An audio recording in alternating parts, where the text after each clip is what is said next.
बद्रीनाथ धाम से कुछ ही दूरी पर 4 किलोमीटर की दूरी पर स्थित है माणा गांव। और इस गांव का बड़ा ही महत्व है, ऐतिहासिक भी और धार्मिक भी। ऐतिहासिक इस दृष्टि से कि यहाँ पर वेद व्यास जी ने चारों वेद की रचना की थी, महाभारत लिखा था। और लिखने वाले थे गणेश जी। यहीं पर है भीमपुल, सरस्वती धाम, केशव प्रयाग। तो अब हम आगे चलते हैं, देखते हैं माणा गांव कितना सुंदर है। यहाँ के जो लोग हैं वे बहुत ही मेहनती हैं और वूलन गारमेंट्स बनाते हैं। साथ ही माणा गांव की कलाकृति को भी देखिए, बहुत बेजोड़ है, बहुत अनूठा है, बहुत ही सुंदर है। यहाँ के मकान लकड़ी के खास करके बने रहते हैं, जो कि भूकंप के झटकों को सहन करते हैं। देखिए बाजार कितना अच्छा, कितना सजा धजा है।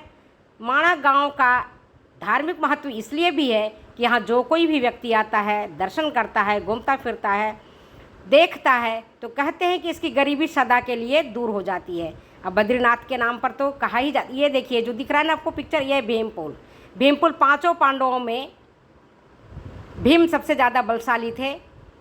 और ये जो टेम्पल है सरस्वती नदी का है, सरस्वती मंदिर है। और जो बह रही है झरना, जो पहाड़ से पानी निकल रहा है, वो है सरस्वती नदी।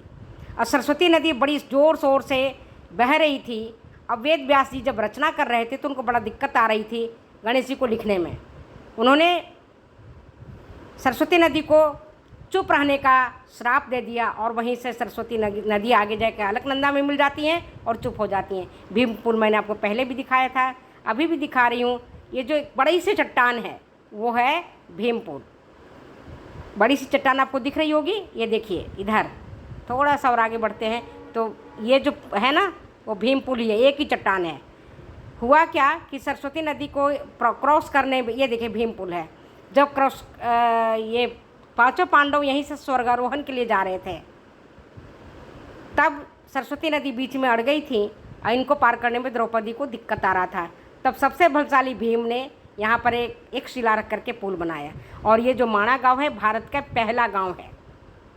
पहले से अंतिम गांव कहा जाता था, लेकिन वर्तमान में अब इसे भारत का पहला गांव कहते हैं। ये जो आपको आगे से दिख रही है वो है अलकनंदा नदी। अलकनंदा नदी भी अपने आगे जा कर के बहती है और बहुत अच्छा जगह है।